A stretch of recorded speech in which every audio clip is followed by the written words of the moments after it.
Welcome to Herald of Grace Apologetics. My name is Jordan at ang pag-uusapan natin ngayon ay isang Facebook page na nagngangalang Masbate Mission Team. Okay, Masbate Mission Team. And take note, hindi po ito affiliated ng mga false teachers. Actually, sila ay gumagawa ng mabuti para sa Panginoon. Sila ay nag-expose ng false teachers and false teachings. And nakita ko nga sa post nila na ine-expose nila itong Jao Ministry. And if you haven't yet, guys, please follow this page. Maganda itong platform na ito dahil matutulungan tayo. Hindi lamang kami ang merong duties and responsibilities to actually expose false teachings sa Ephesians 5:11. So, lahat tayo, dapat mga Kristiyano, ini-expose natin ang false teachings kasi mahal natin ang mga kapatid natin sa iglesia. Ayaw natin sila ma-impluwensyahan ng mga unbiblical practices. So lahat ng sasabihin ko dito ay in the context of religion. So kung meron man akong bibitawang mga salita like the ministry is fraud, false, fake, manipulation, yan ay nasa loob ng religious context. Kaya just to be clear,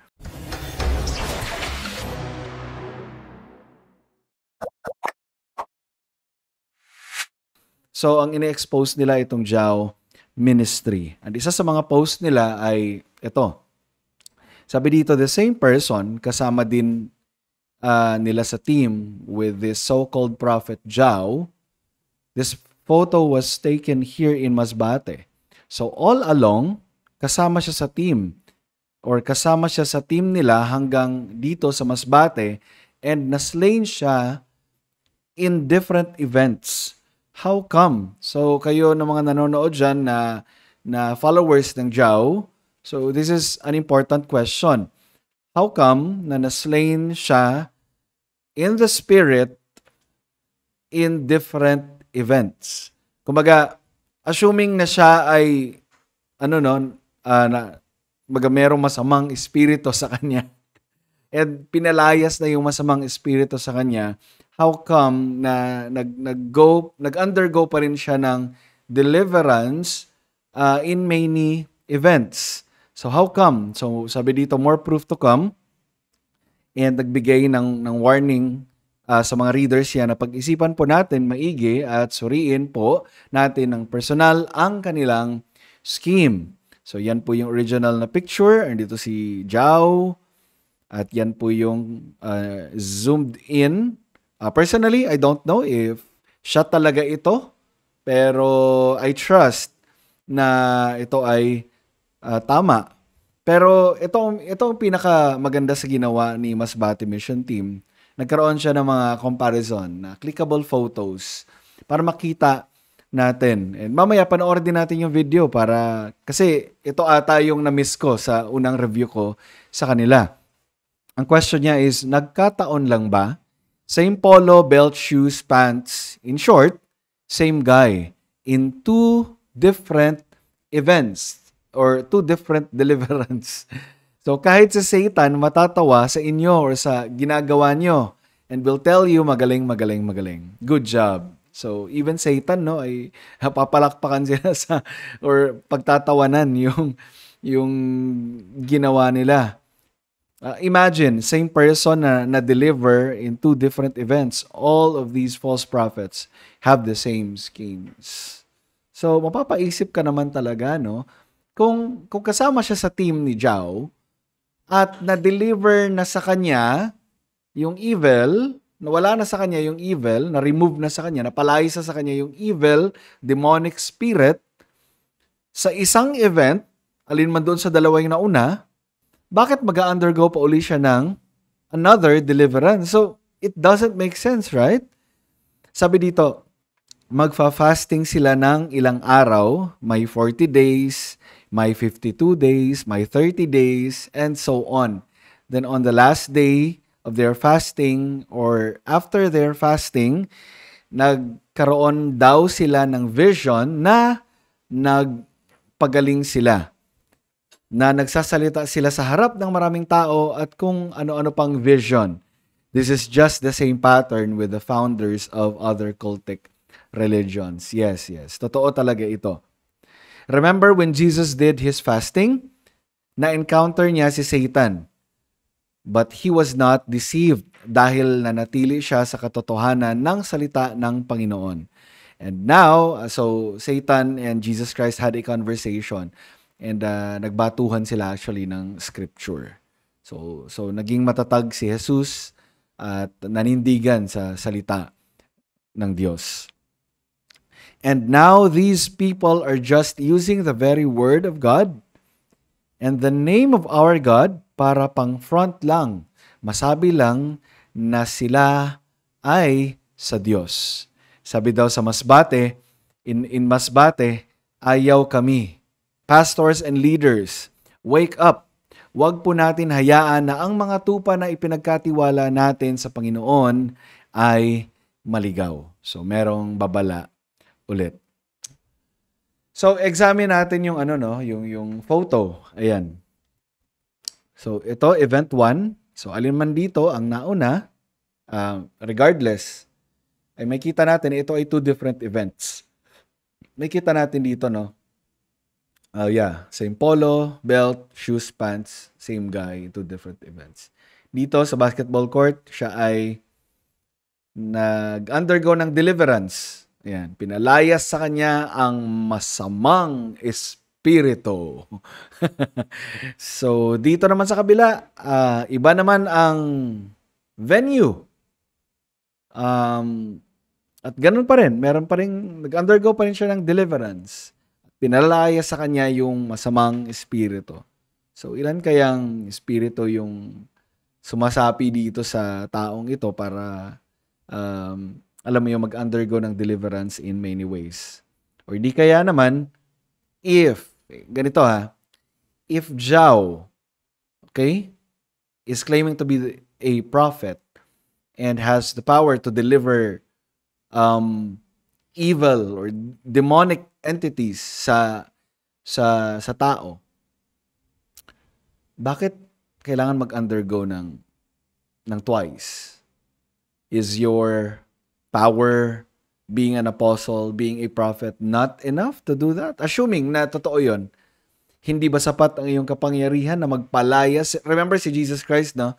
Nung nagpalaya siya ng demonyo, ay talagang umalis at hindi na bumalik. Pero ito, assuming na totoo, are you saying na pagkatapos palayasin, bumalik ulit at nagpalayas ulit? Or, the conclusion is very simple. Huwag na natin pahirapan yung sarili natin. This is all fake, staged, acting, drama. Wala itong katotohanan. Wala talaga itong katotohanan. So guys, beware. Mark, avoid, and expose. Marami na ang nag-i-effort na i-expose itong mga ganitong ministries dito sa Pilipinas. So, I hope na maging aware tayo. So, para sa mas clearer na context, sige, panoorin natin yung video. So, yan yung una. Yan, may kita nyo na tiles yung sahig. Siguro, dalawa yung events nila dito. And of course, iba naman yung audience dito versus dun sa pangalawa. Kaya, sige, ikaw na lang ulit yung gumanap.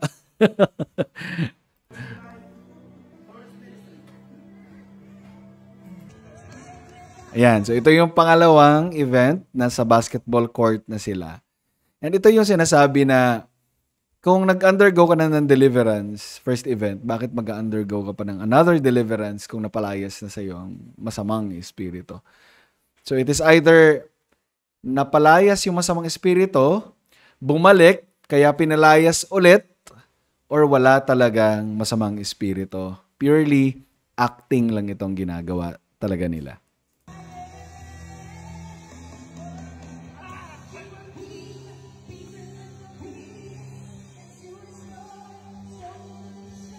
If merong nanonood nito na taga Zhao Ministries, Again, hindi ko kayo binabash. This is a fair criticism. I have a basis upon which kayo ay kinikriticize ko. At wala nang iba kundi ang Biblia. This is a religious criticism. So, hindi ko alam kung anong grounds ninyo para sa inyong legal threat against me. But, yeah. You have the right to do that, by the way. Hindi ko kayo pinipigilan doon.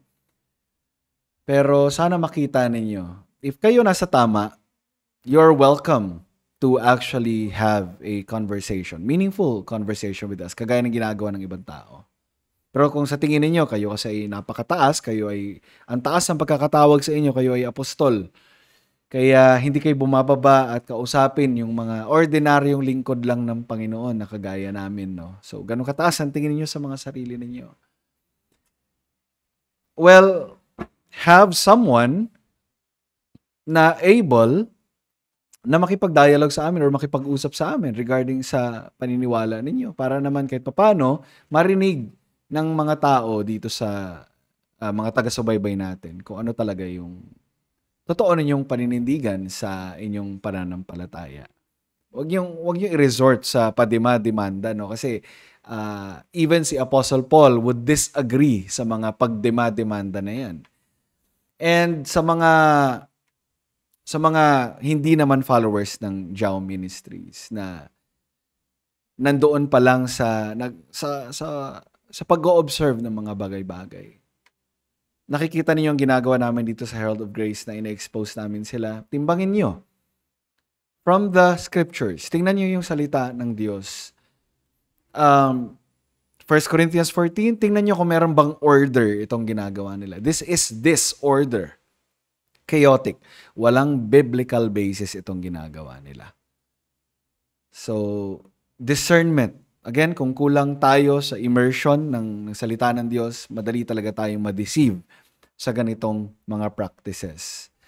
Ano ba sa tingin ng mga Jao Ministries, Joey Teves, at iba pang mga nagkalat na false teachers ngayon? Ganun na lang ba ka-gullible ang mga tao dito sa Pilipinas? Hindi ba sila nag-aaral ng salita ng Diyos? Well, nag-aaral po kami ng salita ng Diyos. Kaya hindi po kami basta-basta naluloko sa mga ganyan. Pero ultimately, biyaya lang po yan ng Diyos kung bakit wala tayo sa kamalian. Wala tayo sa grupo nila ngayon. Kaya kung sa tingin mo ikaw ay Christian at wala ka pang local church, please look for a local church na hindi kagaya ng mga self-proclaimed apostles na ito. This is not a church and he is not an apostle. He is not even a lingkod ng Diyos. These guys are workers of Satan, workers of deceit. So, maging mapanuri sa mga bagay na ito.